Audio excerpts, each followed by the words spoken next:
Hello everyone, स्वागत है आप सभी का बेसिक केमिस्ट्री के इस छोटे से लेक्चर में। इसमें आज हम लोग बात करेंगे पदार्थ के बारे में। ठीक है, पदार्थ को क्लासीफाई करेंगे हम लोग। ठीक है, उसके बाद पदार्थ के जो कण होते हैं उनकी विशेषताओं के बारे में पढ़ेंगे हम लोग। ठीक है, उसके बाद विसरण परासरण के बारे में पढ़ेंगे हम लोग। ठीक है, उसके बाद गलनांक, हिमांक, क्वथनांक की बात हम लोग करेंगे। ठीक है, वीडियो में आप लोग लास्ट तक बने रहिएगा। ठीक है ना, बहुत मज़ा आने वाला है आज। ठीक है, क्योंकि बहुत ही अच्छा टॉपिक है। ठीक है ना, मतलब काफ़ी इससे मतलब कह सकते हैं कि आपका इंटरटेनमेंट भी इससे बहुत अच्छे तरीके से होगा। ठीक है, क्योंकि बहुत ही मस्त टॉपिक है। ठीक है, बहुत अच्छे तरीके से समझ में आएगा आपको ये। ठीक है, मैं गारंटी लेता हूँ कि लास्ट तक आप वीडियो में बने रहिएगा, आपको सारी चीज़ें एक क्लियर हो जाएंगी आपको। ठीक है, तो आइए स्टार्ट करते हैं हम पदार्थ के क्लासिफिकेशन को। ठीक है, तो बच्चों में देखते हैं कि पदार्थ को कैसे हम लोग वर्गीकृत करेंगे। ठीक है ना, या मैटर को कैसे हम क्लासीफाई करेंगे, इसके बारे में बातचीत करते हैं। ठीक है, तो पहले तो आप जान लीजिए, ठीक है, कि पदार्थ होता क्या है। ठीक है, सब्सटेंस होते क्या है, मैटर होते क्या हैं। ठीक है, तो इस यूनिवर्स में, ठीक है, जितनी भी चीज़ें हमको दिखाई देती हैं या नहीं भी दिखाई देती, वो सब क्या है, पदार्थ हैं। इस बात का आप ध्यान रखिएगा। ठीक है, इस यूनिवर्स में मतलब जिधर हमारी आंखें जाती हैं, सब कुछ जो कुछ भी दिखाई देता है, ठीक है, या जो नहीं भी दिखाई देता, हवा है वो नहीं दिखाई देती है। ठीक है ना, तो ऐसे दिखाई देगी अगर आप माइक्रोस्कोप वगैरह लगाएंगे। ठीक है ना, तो दिखाई देती है, बाकी आप नग्न आंखों से आप नहीं देख सकते हो उसको। ठीक है, तो पदार्थ क्या होता है, जिसमें कुछ द्रव्यमान हो। आप बचपन से पढ़ते आ रहे होंगे। ठीक है, कुछ द्रव्यमान हो मतलब कुछ मास हो। ठीक है ना, और कुछ वो जगह ऑक्यूपाई करे। ठीक है ना, कुछ प्लस को ऑक्यूपाई करे। ठीक है, उसको हम क्या बोलते हैं, सब्सटेंस बोलते हैं। ठीक है, कुछ जगह, कुछ स्थान घेरे, या उसमें कुछ मास हो, मतलब कि उसमें कुछ उसका कुछ वजन हो। ठीक है ना, मतलब पदार्थ वो होता है जिसका कुछ क्या होता है, अपना एक वजन होता है। ठीक है ना, और दूसरी चीज क्या होती है, उसमें कुछ स्थान घेरता है। आप कहेंगे हवा के पार्टिकल्स तो बहुत हल्के होते हैं, इतने से होते हैं ना, मतलब बहुत छोटे से। ठीक है, और वो छोटा सा स्थान घेरते हैं, तो मिलाकर के एग्जिस्ट करता है ना दुनिया में। अगर वो यूनिवर्स में एग्जिस्ट कर रहा है तो इसका मतलब कहीं ना कहीं दुनिया में वो है, और इस यूनिवर्स में वो है, तो कहीं ना कहीं चाहे छोटा ही जगह क्यों ना ऑक्यूपाई कर रहा हो, लेकिन ऑक्यूपाई कर रहा होगा। चाहे छोटा सा ही मास क्यों ना हो, उसका 0.000000001 ग्राम ही क्यों ना हो। ठीक है ना, लेकिन कुछ ना कुछ उसका क्या होगा, मास होगा, कुछ उसका वजन जरूर होगा। तो पदार्थ बच्चों क्या होते हैं, वे होते हैं जिनमें क्या होता है, कुछ द्रव्यमान होता है और वो स्थान घेरते हैं। ठीक है, उसको क्या कहते हैं, पदार्थ कहते हैं। अब पदार्थ बने किससे होते हैं, पहले तो ये जान लीजिए, उसके बाद हम लोग क्लासिफिकेशन पे चलेंगे इसके। ठीक है, तो जो पदार्थ होता है बेटा, जो पदार्थ होता है ये छोटे छोटे कण से मिलकर के बनता है। छोटे कण, ठीक है ना, छोटे छोटे कण से मिलकर के बनता है। और ये जो छोटे कण होते हैं, ठीक है ना, ये छोटे जो कण होते हैं ये अणु से मिलकर के बनते हैं। ठीक है ना, अणुओं के ढेर सारे समूह को क्या बोलते हैं, छोटा सा कण बोलते हैं। बाकी आप छोटा सा कण अणु को भी मान सकते हैं। ठीक है ना, ऐसी बात नहीं है। और जो अणु होता है वो किससे बनता है बच्चों, परमाणु से बनता है। इसके बारे में आगे हम बातचीत करेंगे। ठीक है, सबके बारे में बातचीत होगी। बाकी आज टॉपिक पदार्थ का है, तो हम थोड़ा सा परमाणु अणु के बारे में बात करेंगे, लेकिन बहुत मतलब एक छोटे लेवल पे। ठीक है, बड़े लेवल पे नहीं। ठीक है, आगे हम जब एटम का एक पार्टिकुलर मतलब एक सेपरेट वीडियो लेके आएंगे, हम बातचीत करेंगे परमाणु अणु को लेकर के। ठीक है, तो पदार्थ मिलता है छोटे छोटे कणों से। ठीक है ना, मतलब बनता है, पदार्थ बनता है छोटे छोटे कणों से मिलकर के।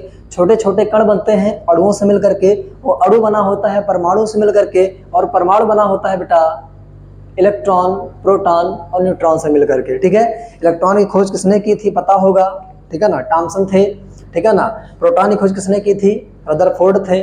ठीक है ना, और न्यूट्रॉन की खोज किसने की थी, जेम्स चैडविक ने की थी। ठीक है, इस बात का ध्यान रखिएगा। तो इलेक्ट्रॉन, प्रोटॉन, न्यूट्रॉन से मिलकर के परमाणु बनता है, एटम बनता है। एटम से क्या बनता है, मॉलिक्यूल बनता है। इसको हम एटम इंग्लिश में बोलते हैं, इसको क्या बोलते हैं, मॉलिक्यूल बोलते हैं। ठीक है ना, अणु, परमाणु से अणु बनता है, अणु से छोटे कण बनते हैं, छोटे कण से क्या बनता है, पदार्थ बनता है। इस बात का आप ध्यान रखिएगा। पुनः सुनिए, इलेक्ट्रॉन, प्रोटॉन, न्यूट्रॉन से एटम बनता है, और एटम से क्या बनता है, मॉलिक्यूल बनता है। और मॉलिक्यूल से क्या होता है, स्मॉल पार्टिकल्स, छोटे छोटे पार्टिकल्स। ठीक है ना, बनते हैं, छोटे छोटे पार्टिकल से क्या होता है, क्या बनता है, पदार्थ बनता है। इस बात का ध्यान रखिएगा। तो आइए बात करते हैं कि पदार्थ को कैसे क्लासीफाई किया गया है, ठीक है ना। तो पदार्थ को जब हम देखते हैं, ठीक है, तो हमको या तो वो ठोस में दिखता है, ठीक है, या तो द्रव में दिखता है, या तो गैस में दिखता है। मतलब या तो बर्फ जैसा दिखेगा, या तो पानी जैसा दिखेगा, और या तो हवा जैसा, मतलब गैस जैसा, है ना। जब पानी को गर्म करते हैं तो भाप बन के ऊपर उठता है, उस तरीके से दिखेगा, ठीक है। तो पदार्थ का, ठीक है, वर्गीकरण जो है वो किया गया है, ठीक है ना, मतलब भौतिक वर्गीकरण किया गया है 3 तरीके से, ठोस, द्रव, गैस, ठीक है ना। जैसे मान लीजिए बर्फ होता है ना, बर्फ, तो बर्फ क्या है, ठोस हो गया, और आपका पानी जो है वो क्या हो गया, द्रव हो गया, और जो पानी से जो वेपर निकलता है वो क्या हो जाएगा, आपका गैस हो जाएगा, ठीक है ना। तो यहाँ पे आप सॉलिड और लिक्विड और गैस, ठीक है ना, ये चीजें होती हैं। मतलब भौतिक तरीके से या भौतिक वर्गीकरण जो उसका है वो 3 तरीके का है, ठीक है ना। 2 अवस्थाएं और देखने को मिलती हैं बेटा, ठीक है, पदार्थ की। एक होता है प्लाज्मा, ठीक है ना, जो आग वगैरह होती है ना, और एक होता है बोस आइंस्टाइन कंडेंसेट, ठीक है। तो ये भी 2 होती हैं, ठीक है ना। बाकी ज्यादा हम लोग बातचीत इसी के बारे में करते हैं, 2 ये भी, ठीक है ना, ट्रेंड में है, ठीक है ना। तो इनके बारे में जानना जरूरी है, ठीक है ना। 3 तो ये होती ही हैं, 2 ये भी होती हैं, ठीक है। इस बात का आप ध्यान रखिएगा। आइए बातचीत करते हैं रासायनिक वर्गीकरण कैसे करते हैं इसका हम। तो अगर रासायनिक मतलब केमिकली देखा जाए या रासायनिक रूप से देखा जाए तो पदार्थ को 2 कैटेगरी में डिवाइड किया गया है, ठीक है। पहला क्या है, शुद्ध पदार्थ, और दूसरा क्या है, अशुद्ध पदार्थ, ठीक है ना। हम लोगों के यहाँ क्या होता है कि मतलब कोई चीज़ अगर ठीक ठाक है, ठीक है ना, मतलब उसमें कोई अशुद्धियाँ नहीं है, अशुद्धियाँ बोले तो मतलब जैसे खाना बन रहा है, ठीक है ना, उसमें कुछ कीट पतंगे नहीं पड़े हैं या बाहर से कोई सब्सटेंस मतलब फालतू का नहीं आया है खाने में, तो हम क्या कहेंगे कि वो शुद्ध है। बट साइंस के लैंग्वेज में शुद्ध का अपना एक अलग लैंग्वेज होता है, ठीक है ना, अशुद्ध का अपना एक अलग लैंग्वेज होता है, ठीक है ना। अशुद्ध में क्या कहते हैं कि जब 2 या 2 से अधिक पदार्थ का मिला देंगे तो पदार्थ क्या हो जाता है, अशुद्ध हो जाता है, ठीक है ना, वो ये कहते हैं। और शुद्ध में क्या कहते हैं कि एक ही पदार्थ के एटम्स वगैरह, ठीक है ना, एक ही पदार्थ जो, ठीक है ना, जिस एटम से बना हो, ठीक है ना, जैसे एक प्रकार के एटम हो या 2 प्रकार के एटम हो, ठीक है ना, बाकी भी बाद में समझ में आएगा ये सब, ठीक है ना। तो शुद्ध में क्या होता है, 2 चीजें आती हैं तब तो, औद्योगिक आता है, और अशुद्ध में क्या आता है, विलयन आता है, कोलाइड आता है, निलंबन आता है, सॉल्यूशन, कोलाइड एंड सस्पेंशन, ठीक है। इस बात का आप ध्यान रखिएगा, ठीक है। तो एक के बारे में बेटा बात होगी, टेंशन बिल्कुल मत लीजिएगा, एक भी कंफ्यूजन नहीं छोड़ेंगे इसमें हम, ठीक है। सारी बातचीत होगी ऑस्मोसिस की, ठीक है, डिफ्यूजन की, मेल्टिंग पॉइंट, बॉइलिंग पॉइंट, ठीक है ना, बहुत जगह आप लोगों ने पढ़ा होगा। एक बार यहाँ थोड़ा पढ़ के देखिएगा कैसा आपको फील आता है, ठीक है ना, कैसा लगता है आपको, ठीक है। हम प्रयास करेंगे 100% समझाने का, ठीक है। तो आइए बात करते हैं इनकी, उसके बाद हम बात करेंगे इसकी, ठीक है। तो बच्चों, ठोस, द्रव, गैस को समझने से पहले हम लोग थोड़ा बात कर लेते हैं कि पदार्थ जिस कण से मिलकर के बना होता है, ठीक है ना, पदार्थ जो होता है जिस छोटे छोटे कण से मिलकर के बना होता है, ठीक है ना, इस कण की इनके जो पार्टिकल्स होते हैं इनकी प्रॉपर्टी क्या होती है, ठीक है ना, इनके गुण क्या होते हैं या कैरेक्टरिस्टिक्स क्या होता है, ठीक है। तो ये कह रहे हैं कि पदार्थ जो होता है वो छोटे छोटे कण से बना होता है। कैसे पता चला हमें, ठीक है, जैसे मान लीजिए सुबह के टाइम या शाम के टाइम कभी भी अगर अगरबत्ती घर में लगता है, ठीक है ना, तो आपने देखा होगा अगर आप दूर बैठे हैं, दूसरे कमरे में आप बैठे हैं और पूजा वाले कमरे में, ठीक है ना, जहाँ पे पूजा पाठ वगैरह होता है, तो वहाँ पे अगर अगरबत्ती लगता है तो उसके जो कण होते हैं वो आकर के हमारे नाक में घुसते हैं, तभी तो पता चलता है कि अगरबत्ती वहाँ पे जल रही, ठीक है ना, उसकी स्मेल जो है, ठीक है ना, वो हमारे नाक तक आ रही है, ठीक है। तो पार्टिकल्स चल के आते हैं, इससे पता चला हमें कि क्या हुआ कि जो पदार्थ होते हैं वो क्या होते, छोटे छोटे पार्टिकल से मिलकर के बने होते हैं, ठीक है ना। और उन पार्टिकल जो होते हैं उनका क्या होता है, कुछ अपना मास होता है, ठीक है ना, मतलब अपना कुछ द्रव्यमान होता है, कुछ अपना वजन होता है, ठीक है। ये कह रहे हैं कणों में क्या होता है, मास होता है, द्रव्यमान होता है, तथा इनके बीच कुछ रिक्त स्थान होता है, ठीक है। ये कह रहे हैं कि पदार्थ के जो कण होते हैं, ठीक है ना, उनका कुछ अपना मास होता है, चाहे बहुत छोटा होगा, बड़ा भी हो सकता है, छोटा भी हो सकता है, ठीक है ना। तो उनका क्या होता है, अपना एक मास होता है और उनके बीच में एक स्थान होता है। जैसे इसको समझने के लिए मान लीजिए गिलास हम ले लेते हैं, ठीक है, और गिलास में मान लीजिए कुछ पानी है, ठीक है। इसमें आप 1 चम्मच चीनी डाल दीजिए आप, या नमक डाल दीजिए, ठीक है।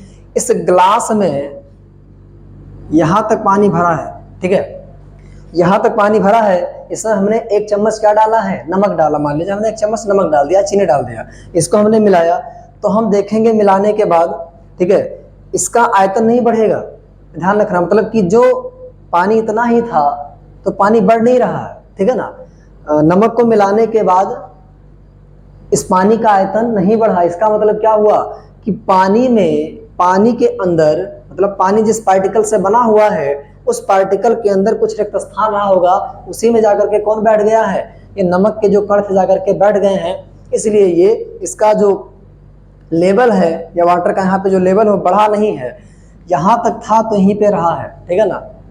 अब आप इतना नमक मत डाल दीजिएगा, ठीक है ना, बस उतना ही डालिएगा इतना ये घोल सके। अगर उतना आप डालें इतना ये घोल सकता है तो ये क्या करेगा, इसका लेवल नहीं बढ़ने वाला है। इससे क्या पता चला, इससे ये पता चला कि पदार्थ के कणों के बीच क्या होता है, रिक्त स्थान होते हैं, इसमें जाकर के दूसरे पदार्थ क्या हो जाते हैं, कभी कभी बैठ जाते हैं, जिससे उस पदार्थ का लेवल जो होता है वही रहता है, बढ़ता नहीं है, ठीक है।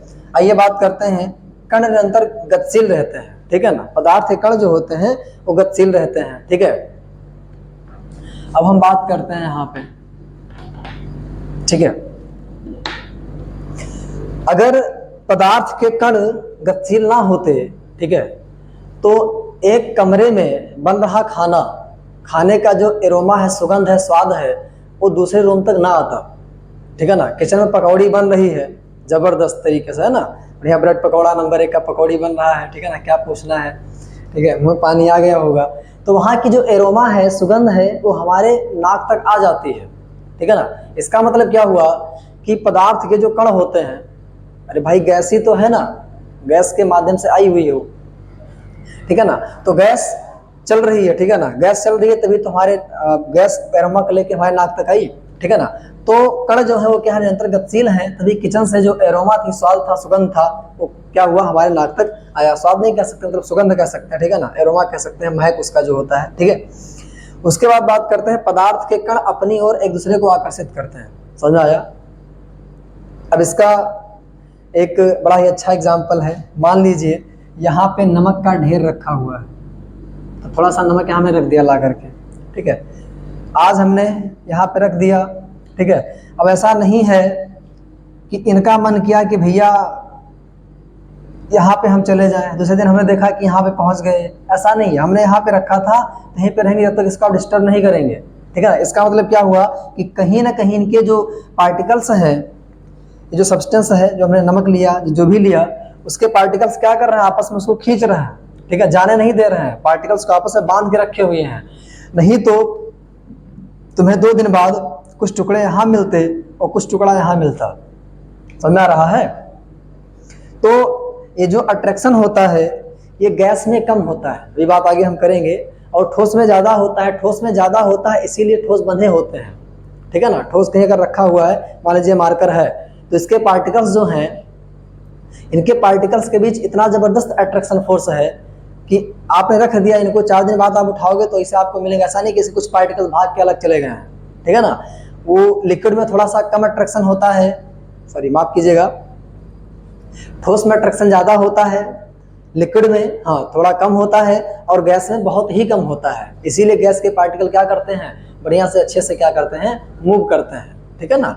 अगर अगरबत्ती का धुआं वगैरह है तो बहुत जल्दी से फैलता है वो, ठीक है। इसका मतलब क्या हुआ कि गैसों में क्या होता है, जो गैसों के जो पार्टिकल्स होते हैं जिससे मिलकर के गैस बना होता है, उन पार्टिकल्स के बीच में अट्रैक्शन फोर्स क्या होता है, बहुत ही कम होता है, ठीक है। तो आइए बच्चों, अब हम बात करेंगे ठोस, द्रव, गैस, ठीक है, के प्रॉपर्टी की, ठीक है ना, उनके गुण क्या होते हैं, ठीक है ना, वो कैसे बिहेव करते हैं, ठीक है। तो आइए देखते हैं, वीडियो में इतना ही, आगे हम लोग बातचीत करेंगे ठोस, द्रव, गैस के प्रॉपर्टी के बारे में, ठीक है ना, उसके आकृति के बारे में, संपीड़ितता के बारे में, एक्सपेंशन के बारे में, ये सब चीज़ की बात करेंगे नेक्स्ट वीडियो में। तब तक के लिए आप इसको देखिए, इस वीडियो को देखिएगा, एंजॉय कीजिएगा अच्छे से, जो दिक्कत समस्या होगी उसको कमेंट बॉक्स में जरूर लिखिएगा, ठीक है, अपना फीडबैक जरूर दीजिएगा, ठीक है ना, कैसा लगा आपको, ठीक है। So thanks to all of you for watching this video.